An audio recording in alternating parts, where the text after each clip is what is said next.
we don the gold and black, we represent something greater than ourselves. We represent a community, hardworking and humble. Folks who work until the job is done. Proud in its traditions and loyal to its values.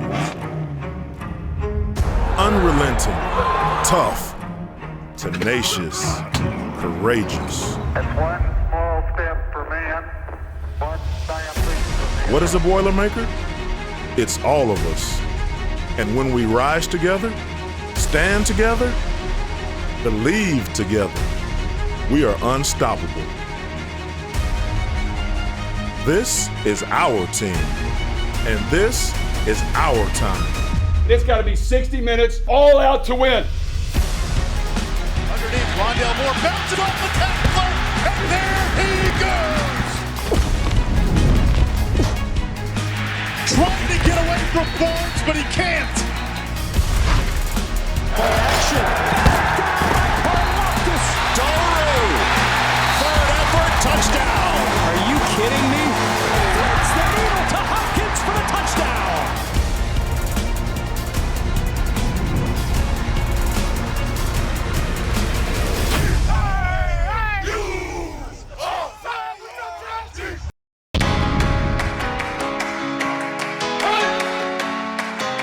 You better not be the one to doubt us, 'cause we've been putting in the hours. We only taking what was ours. So you better not be the one to doubt us, 'cause we gon' blow your mind.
Choose wisely.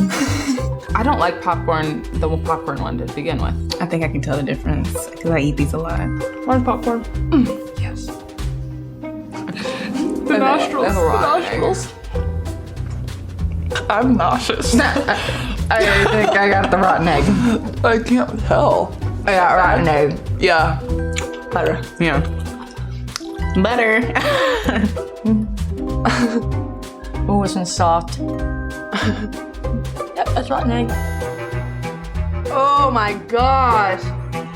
Try again.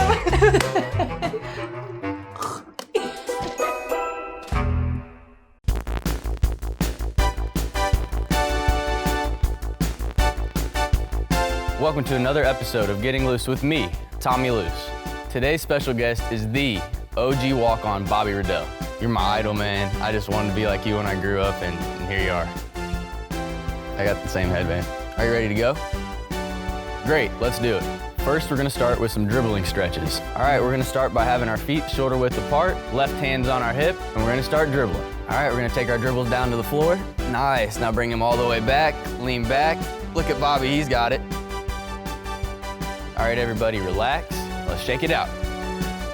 All right, now we're gonna do some layup stretches. Everybody needs to raise their right leg and their right arm. Keep it on a string. All right, now we're gonna switch over to the left. Get that ball up on the glass. Fill those buckets, right, Bobby? You're my hero, man. Be fundamental, good, relax. Now everybody shake it out. When you're up by 30 with 1 minute left, it's go time. You better be stretched and ready to go. But before you get in there, you better take those warm-ups off. So now we're gonna do breakaways. All you gotta do is jump up, reach down, grab, and rip. Let's do it 3 times. Here we go. Jump up. 1, 2, 3. Game time. All right, that does it for this episode. Thanks everybody for joining us. And remember, keep it loose.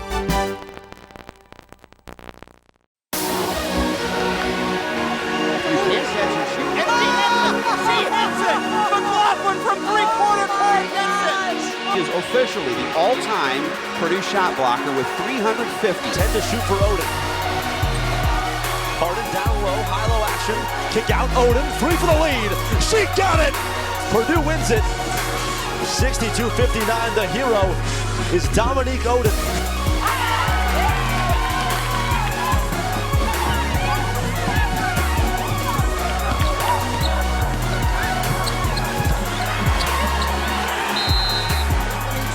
It's win number 400 for Sharon Versup in her 20-year collegiate coaching career. Carissa McLaughlin has become the 35th player in Purdue program history to score 1,000 points for her career.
Caitlin goes back right corner and pulls the block for the kill.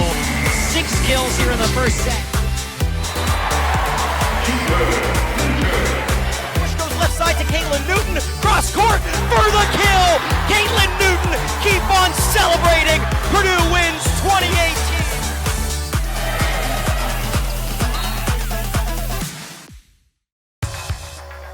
Welcome back to the championship match of Hamster Ball League 2019. It's Coach Shepard versus Xander Horvath. Okay. Yeah, I'm good. I'm better. You need some water. I'm good. Encourage. You can do it. I got it all. I'm gonna win. You can do it. 600-pound squat versus 200-pound squat. Yeah.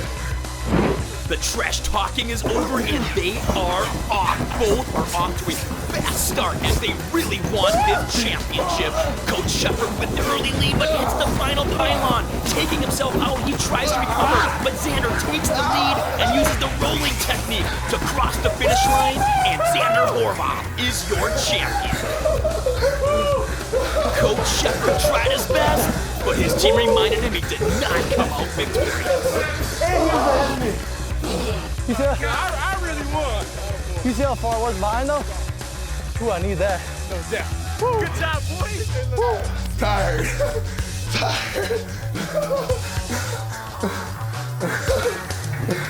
I had him. You were like 10 yards ahead of me. It's been a long, grueling season, but Xander emerges as your Hamster Ball League world champion. See you next year. Yeah. Baby, yes I does. Vital piece of the puzzle like left I was. Competition better watch out cuz all I do is win like T-Pain does. Yeah, treat the booth like the kitchen, watch me cook up. Promoters on the line bidding, trying to book us. In and out of state tour life, gotta love it. But I ain't touching no stage if you ain't got the budget. Album drop, they gon' freeze like a wristwatch. Took a little minute, but I'm here, made a pit stop. Final destination, boy, that's the tip top. Small step to a giant, boy, let me feed the beast. I gotta feed the beast.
7, 6, 5, 4, 3, 2, 1.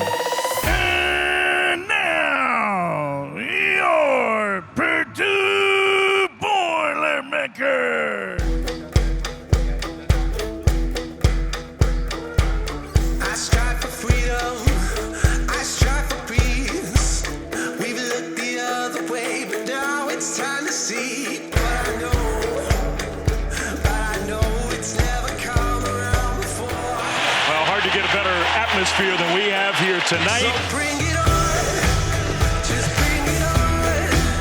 Just take a chance and we can reach out for the sun. I don't care what anybody says right now. This is one of the top 5 environments in college basketball. Now it's clear our time has gone. This is the moment. We're running free. Where to begin? There's nothing left. We're on our knees. Now that we're chosen, need to believe. Listen to this spoiler crowd. They're going wild about the arena. Breathe. This is the moment. We're running free. Where to begin? There's nothing left. We're on our knees. Now that we're chosen. Boilermakers rush the field. What a night in West Lafayette. This is the moment.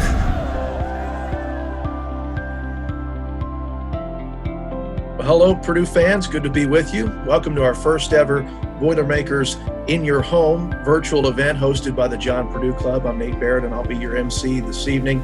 And we're very pleased to be joined by Purdue's Vice President and Director of Intercollegiate Athletics, our very own Mike Bobinski. And we want to thank all of you that have registered to be a part of this and submitted questions for our special guest tonight. And Mike, it's great to see you again. Normally when we do one of these, you and I are on a stage somewhere, and like everything else, it's all a little different right now.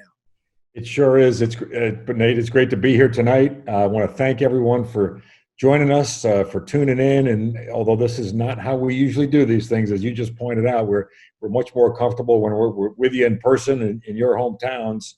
This is the best we could do at this point in time, and we're really grateful that you chose to be able to join us. We'll make the very best of it, bring a little Boilermaker flavor into your homes, and hopefully keep you connected to what we're doing.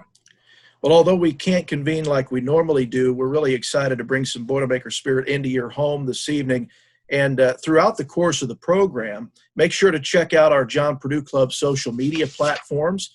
Of course, we're going to have some very special guests in a few minutes to go along with us after we finish your interview, Mike. But Mike, you are a gentleman that a lot of folks in the Purdue community would have liked to have had a one-on-one sit-down with the past couple of weeks. It's obviously been a challenging time, but also a great reminder of what's important about Purdue athletics at the core, the health and the safety, the welfare of our student athletes.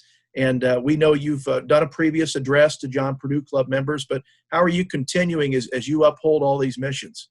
Sure. And, I think in ordinary times, those same principles are what we try to adhere to and really reflect those types of things and how we do our business. But I think in this unique set of circumstances, maybe even more so, we're focused on those exact things, the health, the safety, the well-being, the connection with our student athletes. And when all this began, I challenged our coaches and our staff and everybody that's sort of involved with student athlete contact and support on a regular basis to find new ways, to find creative ways, and to honestly maybe try to overdo the communication connection, understanding that there's anxiety and uncertainty for everybody. We live in this world where, I get every day, multitude of questions, almost none of which I can give an answer to. And that's, that's not the normal way of doing business at all here. There's a very normal rhythm and sort of routine to a college athletic year and a college academic year, and all of that has been sort of set upside down right now. So, as we've worked through this, I would tell you that I couldn't be more proud of our coaches, our academic support staff, our athletic training staff, our strength and conditioning staff, our mental health professionals, our dietitians, our nutrition folks. Everybody has, I think, really gone the extra mile to reach out, to be connected, to offer support, and just a sense of of familiarity to our student athletes, even though we're not together in the traditional ways. I think we've been together in new and unique ways. And I think one of the things when we had a coaches call earlier this just a day or two ago, we talked about coming out of this, perhaps we won't take those connections and that communication for granted when we do get back to regular business here. We'll recognize that the ability to know each other on maybe a little deeper level is a good thing, and that maybe that will be a positive result of all this upheaval and challenge that we faced here over these last months. Mike, President Daniels, of course, there's a lot of national media attention around the subject of campuses in the fall, and under his leadership, Purdue continues to work toward an in-person learning model for the fall. And I think a lot of folks would be curious to ask you, what's it been like to be part of his innovative leadership during this period as you try to work out how to get everyone back on campus for the fall? Well, I personally, and I express this to our staff and others regularly, because I think it should be our collective feeling, is I'm personally extremely grateful that's the tone that President Daniels, our board, and our leadership here at Purdue has set. We have no guarantees. We don't know what the next several months will look like and how it will all unfold.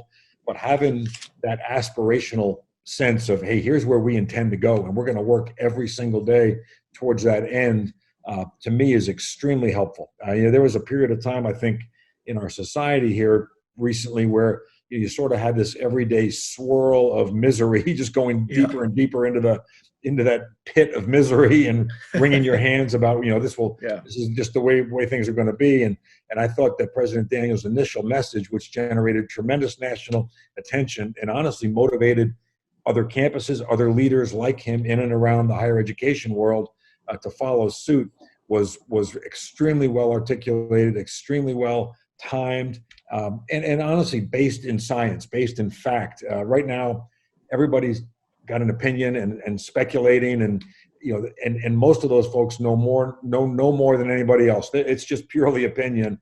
I don't think that's helpful. I think being based in fact, being based in science is the very best thing we can all do. Sometimes those are hard to come by, and so you have to slow down a little bit. But that's the approach that Purdue has taken. We in athletics have every intention to mirror that same approach. We have been hard at work planning for a return to staff activity first, a return to student-athlete activity second, a return to competition third, and what that would need to look like from a safety and mitigation perspective in every responsible way, in every fact-based way that we possibly can. But it's great to know that we're on a campus where, that's the top-to-bottom approach. That's not just us in athletics hoping to get back in action here. That's the sentiment across our entire campus and Purdue-wide, and I'm very, very grateful for that, and I think that's I have no doubt that will be the tone we'll strike, and I feel like once you set that objective, unless we're overcome by events that we just can't find a way to mitigate, we're going to land there in a very positive way. We have a question here, Mike, from Karen Snepp from Washington State. And she asks, Mike, what is the most surprising thing you've learned about yourself during this time? Well, the most surprising thing is how white this facial hair that I've grown as my own personal protest against the virus came in. I mean, that's alarming to say the least. But I guess look. On a more serious note, probably one of the things you learn is that you're resilient. I've been in college athletics. This is year 36 in college athletics, which that's how this thing turned white. I can tell you that. And you're used to a routine, a rhythm, a sort of, again, as I mentioned earlier, sort of a process that sort of unfolds in a very orderly way every year. Well, that's not what we're doing right now. And I think you find out very quickly that we're a very adaptable species. We can adapt to different circumstances. And I certainly have found that out about myself. While I'm, certainly have habits and expectations based upon years of being in this world, I find very quickly that you can do things differently if you need to, and it's a very healthy thing. I'm still not, the most swift when it comes to technology. I'm getting there. I've had so many video conference calls on 12 different platforms, and most times I'm able to sign in and be coherent. But Not every time, but you'll learn that you can figure those things out too along the way. So it's definitely been an educational process, and one where you have a little more time perhaps to reflect and think about things. One thing I have also learned is that I miss in every way things that, over the course of time, maybe going to one more event and one more banquet are things that you get a little tired of. Well, now I miss them tremendously. I would do anything to have an event to go to have a banquet to attend. All of those are things that have become part of your being, and when it's taken away, you really miss it. Yes. Well, thank you for that question, Karen. And Mike, I think our next one is about the student athletes and the virtual graduation ceremonies that are coming up. Several of our student athletes, of course, are set to participate in those virtual graduation ceremonies later this month. Any words of wisdom for them as they move forward during this unique time?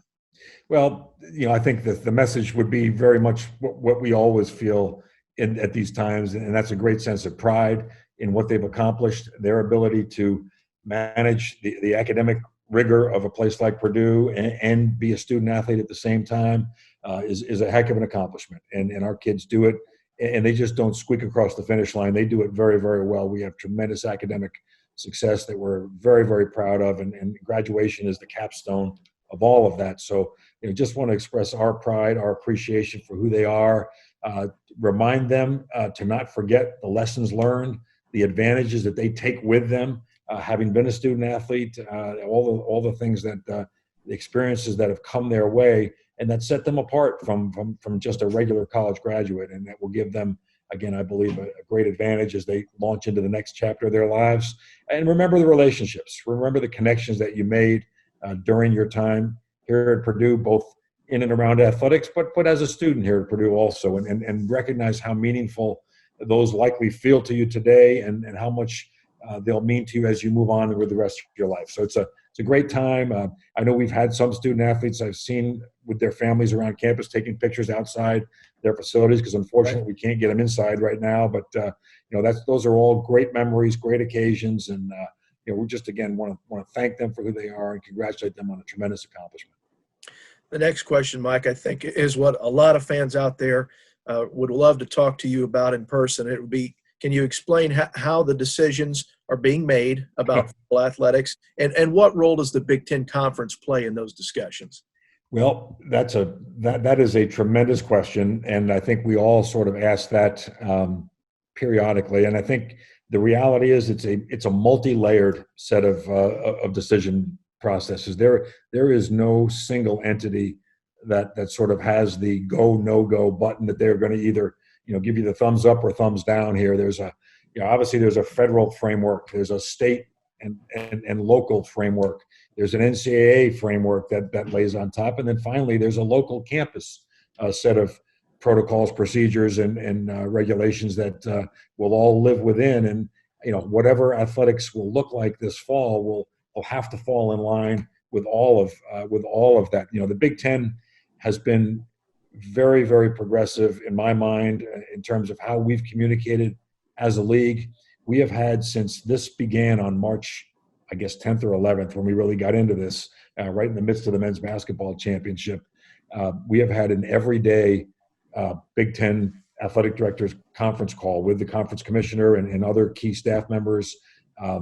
We do it every single day, we're the only league in the country that's done that. And I think as a result of that, we're as connected, we're as transparent with each other. We are aware of the initiatives that the league has underway. We've got our own emerging infectious disease subcommittee that's working on return to campus protocols, safe return to activity protocols. What do we do in the event, which is inevitable, that one of our athletes or several of our athletes or several staff members are going to contract the virus? What are the steps that take place when that occurs? So lots of different folks are involved in the decision process, but it'll ultimately, I think, have to be sort of a more collaborative, collective decision that's made that, hey, we're going to return to competitive activity here. We are extremely hopeful that is the case. It's important for lots of reasons, but most importantly, our young people are they've invested lots of time and energy in their lives to this point. It's a big part of what they envisioned their college experience being, and we want to be able to deliver on that. And we want to be able to deliver on it for fans to enjoy Purdue Boilermaker competition here this fall and beyond. And we're working really, really hard to be as prepared as we can be locally. So when all those other entities sort of give the green light and everything lines up in a good way, we are ready to go. And that's our objective. And I feel very good about where we're positioned right now. Mike, in good times, hard times, we're all Boilermakers. We also, of course, want to thank John Purdue Club Dana Blanchard, who wrote this thoughtful message in her registration, which I think you'll very much appreciate. She says, "Thank you to the coaches and the student athletes for adding joy and excitement to our household. We have enjoyed introducing our kids to the exciting world of college sports. Win or lose, we love our Boilermakers." And Dana, that's great to hear. And we certainly feel the same way. But Mike, after you hear that, any thoughts this evening to share with Dana and all of our John Purdue Club members as they're out there looking forward to seeing sports as soon as possible? Those words are just one more great example of why we are so motivated to get back at it. What we do touches, obviously, our participants, our student athletes directly and personally, but it reaches so many others and has such a positive impact particularly on young families, young children. Our kids are tremendous role models in lots of ways, and to have that be part of their growing up experience is important, and we don't want that to be taken away. So, hearing words like Dana's, are just further motivation for us to work exceptionally hard to making sure that we're ready to return to activity here in the safest and most responsible way we possibly can, but to get back to it first and foremost. And I appreciate Dana sharing those thoughts, and we second that and believe every word of it. Well, Mike, we're very grateful for your leadership during this challenging time, and we're grateful that you could take a few minutes to be with us tonight. And I know we'll see you very soon, and we hope you have a wonderful rest of your evening. You're very welcome, Nate. I'm glad to be with everybody. Boiler up, and let's hope we see each other soon. Take care, Mike. And up next, folks, we're going to introduce our next guest, Purdue football alum and NFL star Mark Herman. Thanks, Nate. It's good to hear how Purdue Athletics is still supporting our student athletes during this time. Well, for those of you who don't know me, my name is Mark Herman, and I'm a football alum from 1981 and a Krannert graduate. My new opportunity is the Director of Leadership and Alumni Engagement for the John Purdue Club. I'm very excited about this role. I think back to my Purdue days, those football days, and trying to single out a favorite memory. There were so many great times. The bowl victories, beating Ohio State, beating Michigan, beating Indiana. But I think one game sticks out in my mind is probably our greatest thrill, and that was September of 1979. Notre Dame Fighting Irish came into Ross-Ade Stadium, two top-ranked teams going at it that day, and there were 70,000 fans in the stadium, so it was packed.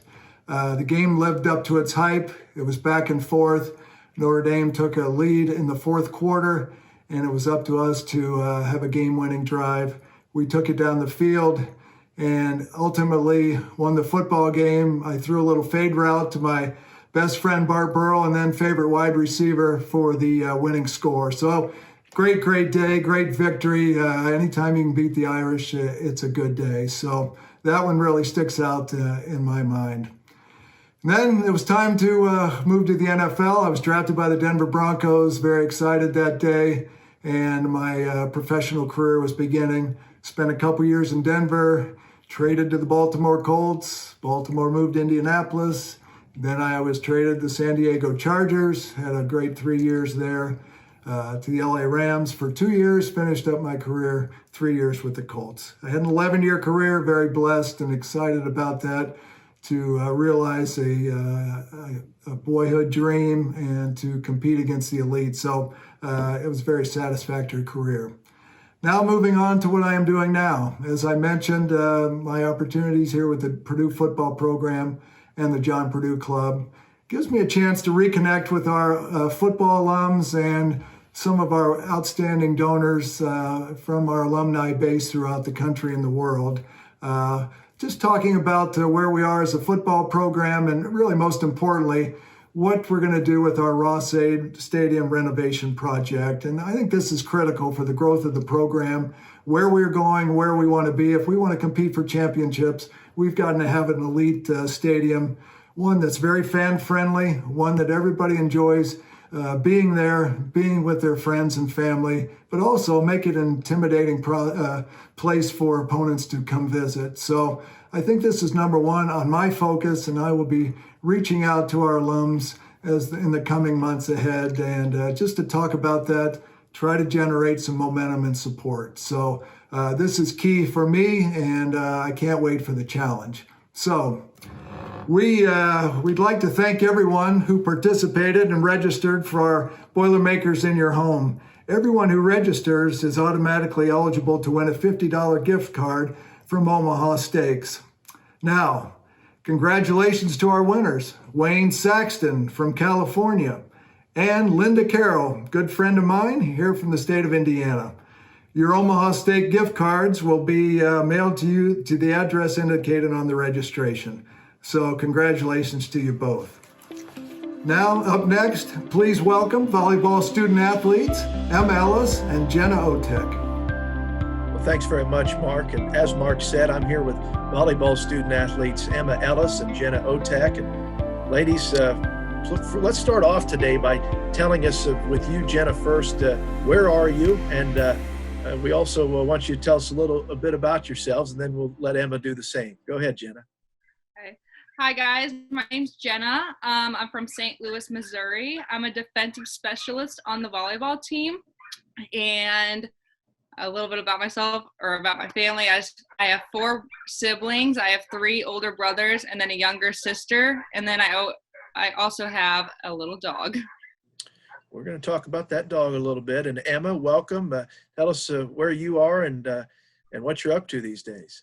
Hi, I'm Emma. I'm from North Carolina. I am a freshman outside hitter on the volleyball team, and I have a brother. He's younger than me, and he's a freshman in high school. And I do not have a dog, though. Well, be that as it may, I know brothers can be a handful in and of themselves, can't they, Anna? Oh yes, for sure. Yeah, every day. Well, Jenna, we'll give you both kind of the same questions tonight, and we start off with we know it's obviously a crazy time for everybody, but we know you're missing your teammates and your coaches, and maybe tell us, how are you staying in touch with your teammates and coaches during this time, and what's that been like?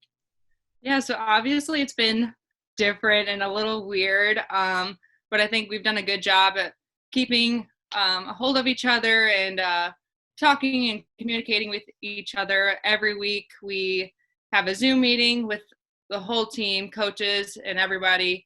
And then besides that, we'll have our own like group chats, Snapchats, group me, text messages, and we pretty much talk every day. So it's not even like we don't hear from each other. So it's been really nice to have everybody still keeping up with each other. So. And Emma, it's hard to keep that Dave Shondell away, isn't it? He's going to be around. Oh yeah. You I'm sure would echo that. Also, though, Emma, any maybe subtext or that are going on, maybe with smaller parts of the team that are focused on different area?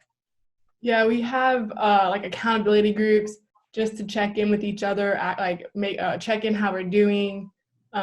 Mentally, emotionally, especially like with this last week of finals, just making sure everyone's like doing good on the same page. Mm-hmm. So Emma, tell us what you're doing at home there. Are you downloading any apps or watching any movies?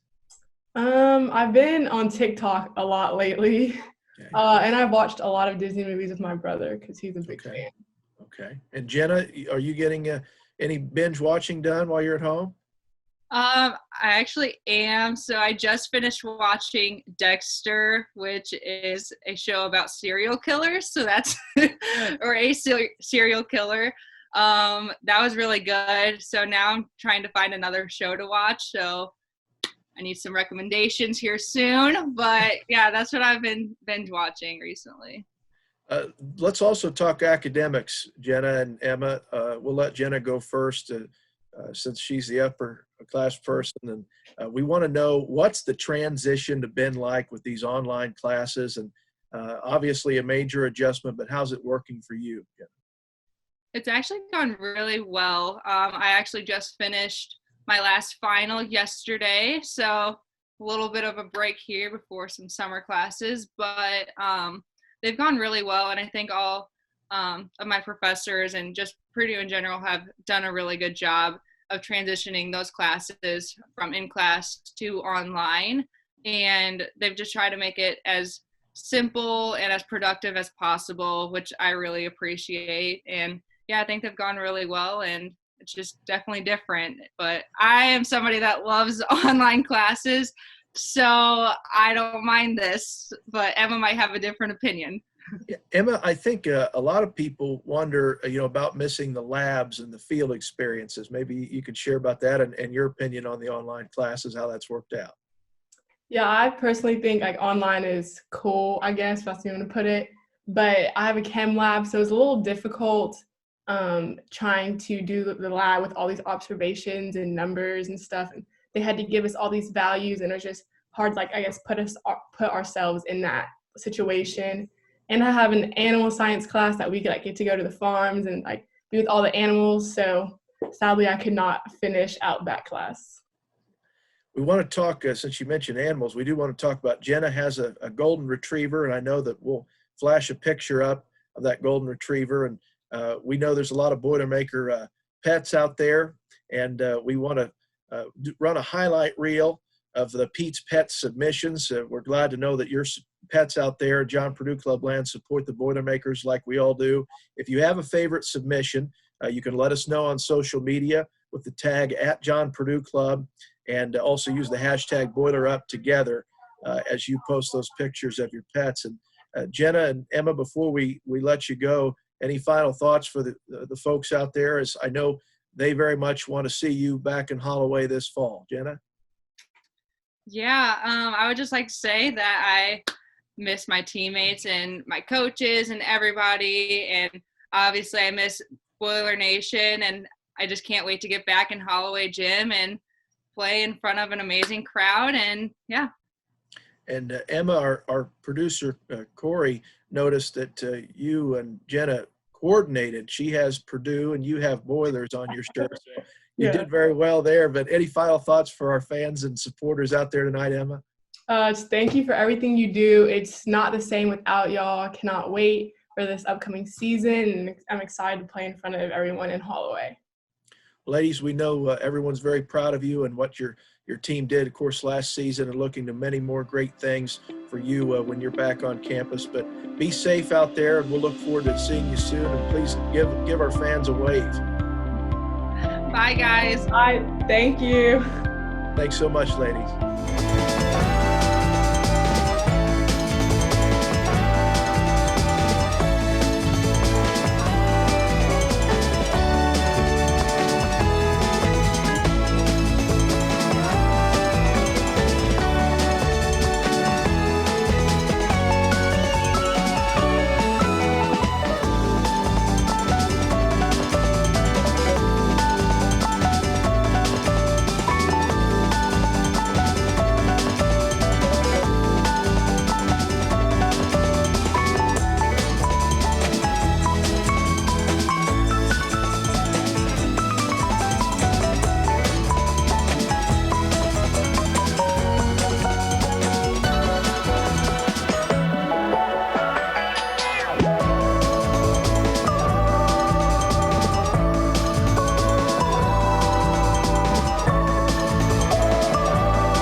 Folks, thanks again for joining us tonight for this historic Purdue Athletics event, our first ever Boilermakers in Your Home.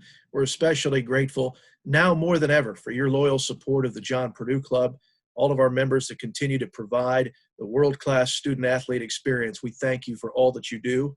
We do have some great news from our friends at the Burke Boilermaker Golf Complex. They are open for play. They have 1 per person carts available and are thoroughly sanitizing the golf carts each day. All tee times can be made at purduesports.com, and if you're a JPC member, feel free to call the Burke Boilermaker Golf Complex for more information on reduced pricing. We can't wait to see you back for our next event on Tuesday, June the 16th. And also encourage your friends and family to get on board and register for upcoming Boilermakers in Your Home events. Thanks for joining us. Since it wouldn't be a Purdue event without Hail Purdue, we'll invite you to join us in singing Hail Purdue as we conclude tonight. Have a great evening.